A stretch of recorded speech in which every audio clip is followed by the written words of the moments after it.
Olá, muito boa tarde, eu sou o Bispo Luiz Alves e estou aqui para compartilhar nessa tarde mais uma palavra do Edificando. E eu gostaria de usar um texto bíblico e o nome dessa palavra significa a palavra profética na contramão do mundo. E o texto bíblico que eu escolhi está no livro de Lucas capítulo 8, verso 41 em diante, que diz o seguinte: Eis que um homem chamado Jairo, que era chefe da sinagoga, e, prostrando-se aos pés de Jesus, suplicou que fosse até a sua casa. Verso 49. Enquanto Jesus falava, veio uma pessoa da casa do chefe da sinagoga dizendo: a tua filha já está morta, não incomodes mais o mestre. E Jesus, ouvindo, disse: não temas, crê somente e ela será salva. Eu quero compartilhar essa palavra para o seu coração, porque nesses dias nós temos ouvido da parte de Deus, do Espírito Santo, muitas palavras de revelação, de conhecimento, de sabedoria, e talvez essas palavras venham de encontro com a circunstância que nós estamos vivendo. Esse homem chamado Jairo, chefe da sinagoga, um homem muito importante, um homem que tinha uma influência muito grande lá em Israel, de repente ele se depara com uma situação muito difícil, e aqui nesse texto, eu fico pensando que algumas coisas que Deus coloca sobre a nossa vida, sobre o nosso coração, quando estamos na direção do Senhor, é lutar contra o nosso emocional. O nosso emocional vem para, às vezes, prender a nossa vida, prender o que Deus tem colocado nos nossos corações. E aqui eu vejo um homem chamado Jairo, um homem muito importante, chefe da sinagoga, como eu já te falei.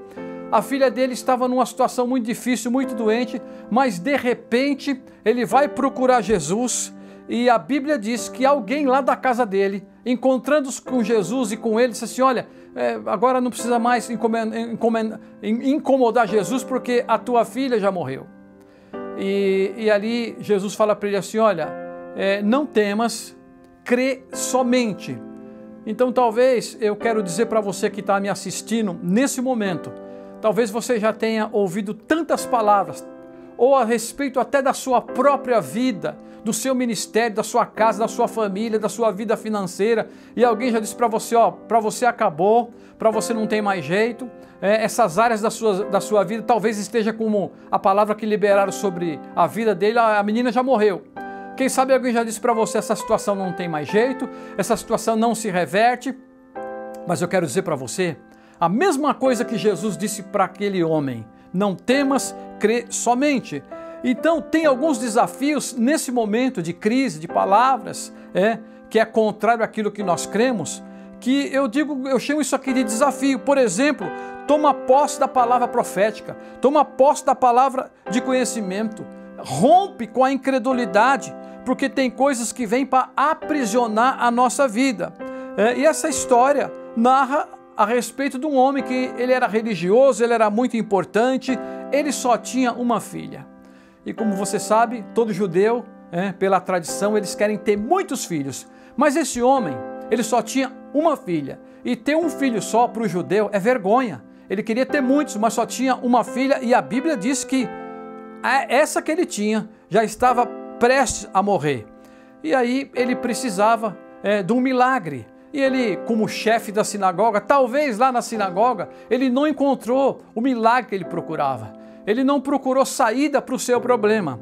Então, ele sabia que ali perto de Jerusalém tinha um homem, e tinha alguém, e claro que é Jesus, que poderia fazer algo para ele. Eu dei uma estudada na história, aquele homem, aquele centurião de Cafarnaum, ele também vivia nesses dias, e possivelmente, provavelmente, esse homem tomou conhecimento do centurião de Cafarnaum, porque Jesus foi lá na casa do centurião e para curar o empregado dele, e ele falou: não, manda só uma palavra e meu empregado será curado. Isso se tornou um testemunho diante de toda Israel, de toda Jerusalém.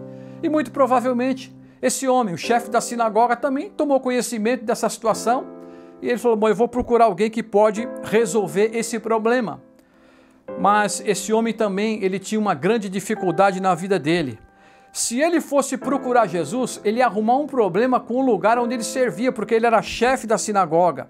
Ele tinha muitos relacionamentos com as pessoas, Então ele tinha que se posicionar com a religião, um lugar onde ele servia a Deus do jeito dele.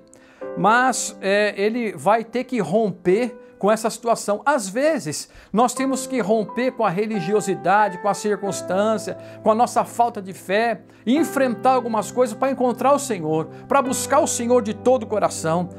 E ele ia provavelmente perder até o ciclo de amizade, porque se alguém soubesse que ele foi atrás de Jesus, que ele foi procurar Jesus, alguém poderia falar para ele: olha, aqui na sinagoga você não conseguiu resolver o seu problema, e talvez ele falou: olha, a minha filha estava para morrer e eu busquei e não resolveu nada, mas eu fui lá buscar o Senhor.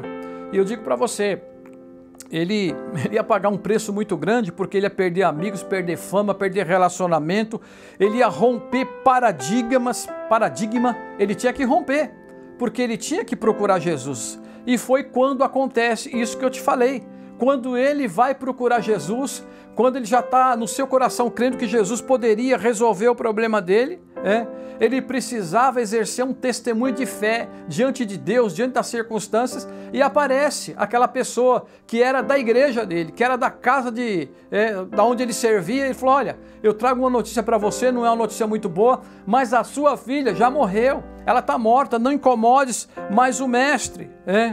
Então, e a Bíblia diz, enquanto Jesus falava, e aparece essa circunstância, essa pessoa, e a palavra diz assim, que não incomodes mais o mestre.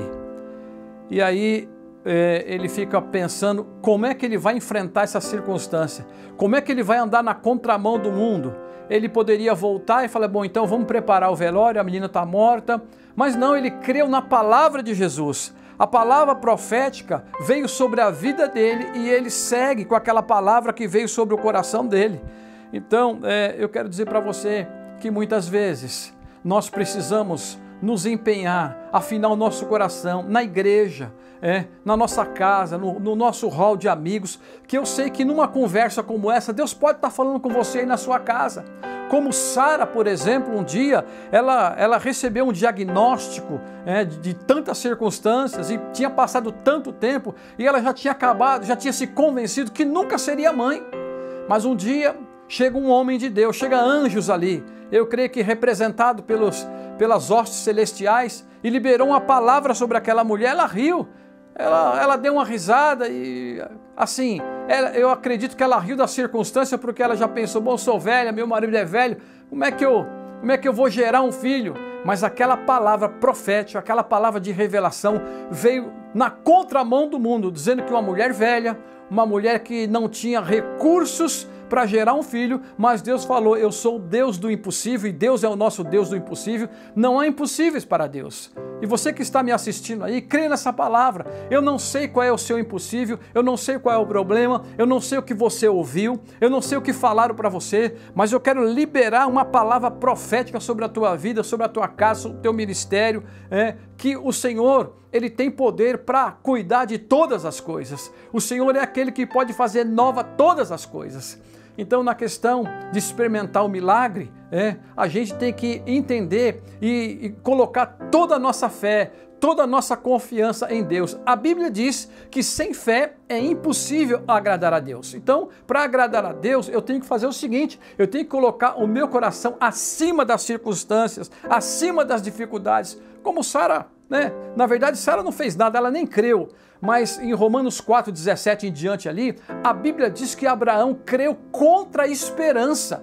Ele não tinha mais esperança, mas ele falou: eu vou crer contra a esperança. E sabe o que ele fez? A Bíblia diz que ele creu dando glória a Deus. E passava o tempo da visitação de Deus e glória a Deus. A mulher não engravidava, glória a Deus. A circunstância não se transformava, glória a Deus, glória a Deus, glória a Deus. E a Bíblia diz que porque ele estava certíssimo da promessa, crendo naquela palavra, crendo naquela visitação de Deus, a Bíblia diz que aquela mulher, como Abraão, foi chamado pai das nações. E ele creu, esperando em Deus, dando glória a Deus, estando certo que Deus iria fazer aquilo que ele falou. Então, hoje em dia, eu creio no meu coração, existe uma forte revelação, uma forte verdade. Eu vivo assim. Eu fico naquilo que Deus falou, independente do que eu estou vendo. Às vezes os nossos olhos não conseguem ver nem enxergar o que Deus está fazendo. Mas eu quero dizer para você, é um tempo de uma visitação muito grande de Deus na nossa igreja, no nosso ministério. Nós estamos vivendo palavras proféticas, palavra de revelação, palavra de conhecimento. E eu quero dizer para você, quero profetizar na tua vida, confia no Senhor, espera nele. Ah, bispo, mas tem uma situação que parece que é irreversível. Parece para você.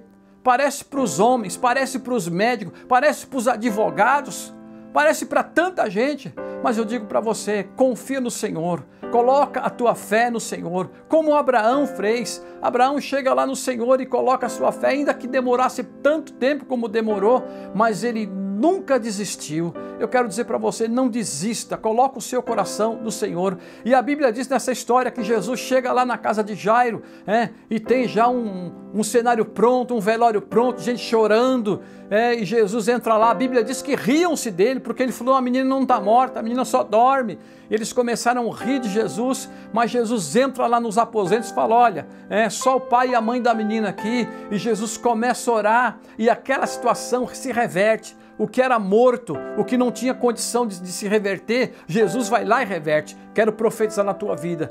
Pergunte para você mesmo se tem alguma coisa na sua vida que já morreu, alguma coisa que você olha e se fala, isso não tem mais jeito, eu não tenho mais esperança. Eu quero dizer para você, confia no Senhor, coloca a sua fé nele, porque ele é poderoso para reverter toda e qualquer circunstância da sua vida.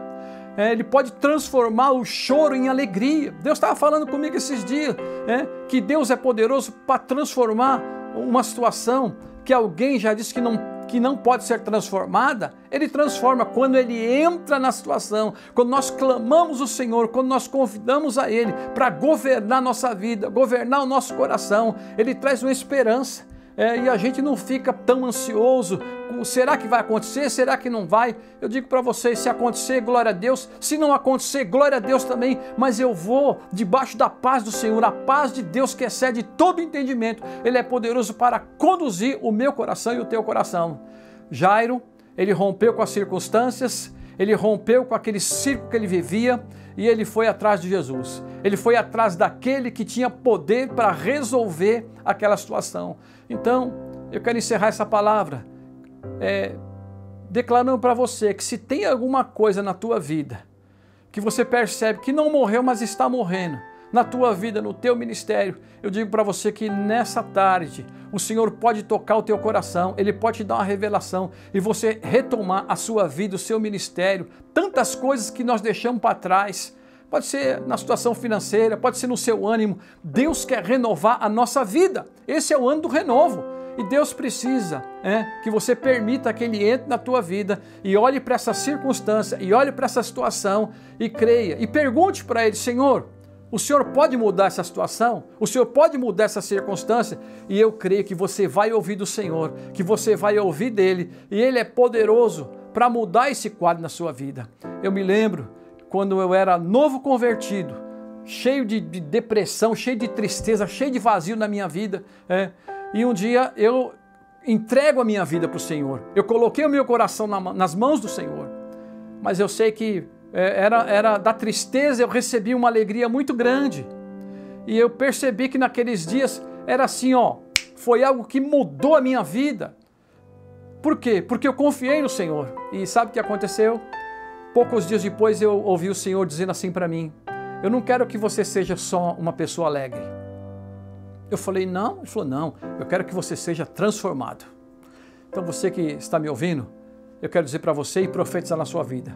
Se tem alguma coisa que precisa que você entregue na mão do Senhor para que tudo seja transformado, então eu posso te dar algumas orientações. Por exemplo, vai nesse encontro agora. Já vai para o terceiro encontro agora.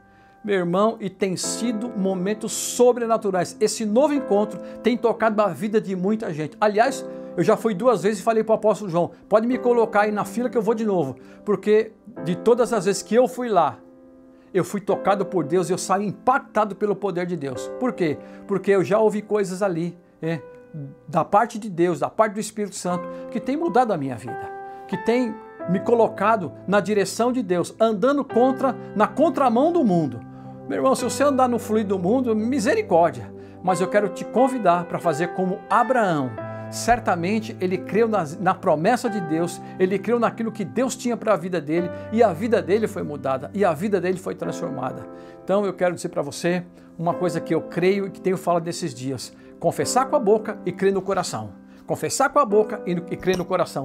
Isso é o que eu tenho feito, e eu quero abençoar a tua vida, eu quero abençoar nessa tarde o teu coração e dizer para você: continue assistindo esses Edificando, porque essa palavra é para edificar a sua vida, o seu ministério, a sua casa. Amém? Beijo no coração, Deus abençoe e até a próxima.